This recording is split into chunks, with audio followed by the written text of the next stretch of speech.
Donc voilà un exercice qui est assez classique et qui concerne les inégalités, les formules de Taylor. Donc on a une fonction qui est de classe C2. Donc on va pouvoir utiliser la formule de Taylor à l'ordre 2. Et on a deux informations locales. On a une information locale en A et une information locale en B. On sait que la dérivée est nulle en A et en B. Et il s'agit de montrer une certaine inégalité. Ici, il y a vraiment deux idées qui viennent tout de suite. Deux idées. La première idée, ça va être, on va appliquer évidemment, on va, on va appliquer la formule de Taylor avec reste intégral en A, donc pour f, au point A, à l'ordre 2, on va dire. Je ne sais plus exactement les conventions que j'avais prises dans le cours. Et la formule de Taylor avec reste intégral en B, à l'ordre 2 aussi. Donc ça, c'est vraiment l'idée, c'est je vais appliquer la formule deux fois. Une fois en A et une fois en B. Et je vais essayer de les combiner. Alors, je pourrais, par exemple, maintenant que je regarde un petit peu ce qu'on me demande de démontrer, la première idée, on va donc essayer peut-être de regarder, on a peut-être f de b qui est égal à f de a. Donc là, je suis en train de faire Taylor avec reste intégral au point A en B. Ok, donc j'ai f de b qui est égal à f de a plus f' de a fois b moins a plus l'intégrale. Alors ici, mon point bas, c'est a, b, f seconde évaluée en t fois la t position de b. B moins t. Et ici, que je réfléchisse, a priori, c'est bon, je vais m'arrêter là. Dt. Ok, je me souviens que j'ai un ordre différent. Donc là, j'ai puissance 2. Donc là, je vais mettre puissance 1. Ça, c'est des techniques pour se souvenir de la bonne formule. Et autre idée aussi, c'est que quand je vais primitiver une primitive de b moins t puissance n sur n factoriel, quand je primitive ça, ça me donne du b moins t à la puissance n plus 1, pardon, n plus 1 sur n plus 1 factoriel. Okay, donc quand j'enlève l'intégrale, finalement, je retrouve la bonne puissance, avec un petit signe, évidemment, ici un signe. Donc j'obtiens ça. Et donc on a la différence entre f de b et f de a. Alors ça tombe bien, c'est nul. Cette partie-là est nulle. Ça fait 0. Et donc, il me reste exactement cette partie-là. Okay, donc c'est égal à la valeur absolue de l'intégrale entre a et b de f seconde de t fois b moins t de tout dt. Là, maintenant, j'utilise en réflexe très important l'inégalité triangulaire. Là, un réflexe vraiment ultra important, l'inégalité triangulaire. Inégalité triangulaire intégrale. Excusez-moi, l'inégalité triangulaire. Et donc, ça me donne, c'est inférieur ou égal à l'intégrale de a à b de f seconde de t fois b moins t de tout dt. Pardon. Ça, c'est inférieur ou égal à m. Et ça, ça c'est positif. Et je n'hésite pas à faire un petit schéma. Là, j'ai mon point A, là, j'ai mon point B. J'intègre entre A et B. Donc, T se retrouve ici. Bon, B moins T, c'est positif. Donc ça, finalement, c'est inférieur ou égal à M fois l'intégrale entre A et B de B moins T dt. Et ici, pour calculer ça, comment je peux faire je vais simplement faire la primitive.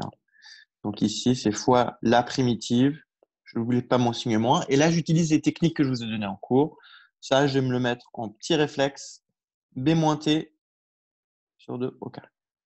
Okay, là, j'ai utilisé un petite astuce. Réflexe. OK. Réflexe ici. Sur cette intégrale-là. Et donc, maintenant, on calcule ça. Donc, ça va s'annuler en B. Il me reste M fois B moins A au carré sur 2. Et voilà. Et donc, on obtient bien, pardon, on obtient bien donc l'inégalité voulue. OK, f de B moins f de A est bien inférieur ou égal à M fois B moins A au carré sur 2. OK? Ah ben non! Ah mais non, c'est complètement faux. Ben, c'est pas ce que je voulais. Oui, non. Et oui. Et oui, nous, on a un facteur 4 ici. En même temps, je n'ai pas du tout utilisé cette hypothèse. Donc, finalement, il me reste encore de la marge. Alors, je pourrais faire exactement le même raisonnement. Au lieu de me placer en point base A, je me place en point base B, je fais exactement la même chose et j'obtiens la même inégalité. Et donc, j'ai rien gagné. C'est là que la deuxième idée va apparaître. Deuxième idée, eh bien, faire symétrique, penser symétrique. Alors, ici, je vous avouerai que je ne sais pas si ça va marcher, hein, mais c'est ça qui est marrant, de mettre un petit peu de suspense, un petit peu de suspense dans les solutions. Mais on va voir ce qui va se passer. En fait, ici, j'ai une information locale en A, j'ai une information locale en B. Bon, je vais me dire, tiens, je vais essayer de voir ce qui se passe au milieu, en A plus B sur 2. Et donc, je vais pouvoir écrire que f de A, la distance entre f de A et f de B, la distance entre f de A et f de B. Donc, je regarde la distance entre ce qui se passe pour ces deux points-là. Bon, c'est pareil que si d'abord je regarde ce qui se passe entre ces deux points-là, puis ce qui se passe entre ces deux points-là. Okay, donc, f de A moins f de B, c'est évidemment inférieur ou égal à f de A moins f de A plus B sur 2, plus f de A plus B sur 2, moins f de B. Là, j'ai utilisé l'inégalité triangulaire. Okay. Et donc, maintenant, je vais travailler avec ces deux quantités-là. Cette quantité-là et cette quantité-là. Quelque chose d'autre qui met sur la piste, c'est que B moins A au carré sur 4, c'est égal à B moins A sur 2, le tout au carré. Alors, allons-y, on va essayer de mettre ça en place. On va d'abord calculer lui. Donc, lui, je vais l'appeler 1, et lui, je vais l'appeler 2. Alors, on a la distance. Alors, je vais faire comme tout à l'heure. Je vais d'abord écrire ma formule de Taylor. Donc, j'ai écrit f de A plus B sur 2, c'est égal à. Là, j'utilise donc ma formule de Taylor avec reste intégral au point A. Mon point bas, c'est le point A. Donc, c'est égal à f de A plus f' de A fois l'écart entre A et A plus B sur 2. Ici, j'ai A plus B sur 2 qui est après A. Et évidemment, la distance entre A plus B sur 2 et A, c'est la moitié de la distance entre B et A. Ici, évidemment, voir que toutes ces considérations algébriques, elles ont un fort contenu géométrique. Donc là, c'est fois B moins A sur 2. Et enfin, plus le reste intégral. Le reste intégral, ça va être l'intégrale. Donc ici, j'intègre entre A et A plus B sur 2, la dérivée seconde de t, fois la t-position de mon point d'arrivée. Okay. Voilà. Et donc, on obtient que l'écart entre f de A et f de A plus B sur 2, Donc, cette partie-là, ici, elle s'annule, comme tout à l'heure, parce que la dérivée est nulle. Et donc, elle est inférieure ou égale, ici, à l'intégrale entre a et a plus b sur 2 de grand M fois a plus b sur 2 moins t, le tout dt. Bon, bah, allons-y, on va calculer ça. C'est égal à m fois le crochet. Bah, ici, je vais me faire plaisir. Je vais utiliser la même technique que tout à l'heure pour un petit peu accélérer mes calculs d'intégrale. Au carré sur 2. Et ici, je vais directement inverser mes bornes pour ne pas avoir de signe moins entre A. Non, je ne vais pas faire ça. C'est vraiment pas sympa pour le correcteur. Donc, je vais laisser mon signe moins pour montrer que j'ai bien calculé la primitive.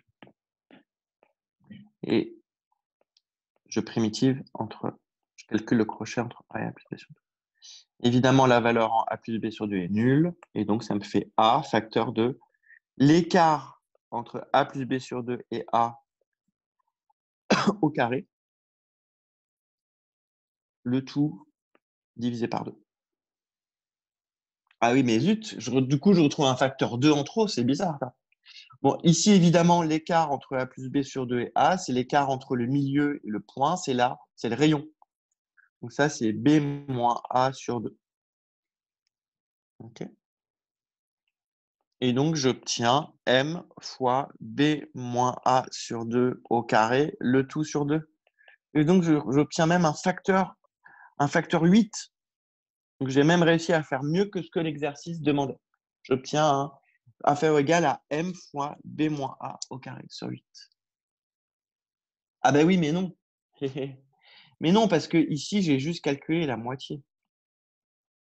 J'ai juste calculé l'écart entre f de A et f de A plus B sur 2. Et donc, évidemment, de même, l'écart entre f de B et f de A plus B sur 2 est aussi inférieur à M fois B moins A au carré sur 8. Et donc, conclusion, quand on fait la somme, on a bien que l'écart entre f de B et f de A est inférieur ou égal à 2 fois M fois B moins A au carré sur 8. C'est-à-dire, on obtient bien l'inégalité voulue. Et voilà. On voulait démontrer. Donc, ce qu'il faut retenir dans cet exercice, c'est vraiment le 4, je ne sais pas trop comment il va apparaître. En fait, je regarde plutôt la situation et ça me donne des idées. Et vraiment, ici, ce que j'ai fait, c'est essayer le plus possible de travailler symétriquement. Hein, donc, ici, vraiment, on travaille symétriquement. C'est-à-dire, j'essaie pas de privilégier ce qui se passe en A par rapport à ce qui se passe en B, et puis je me place au milieu. Et là, ça fait tourner la boutique. Voilà pour la solution de cet exercice.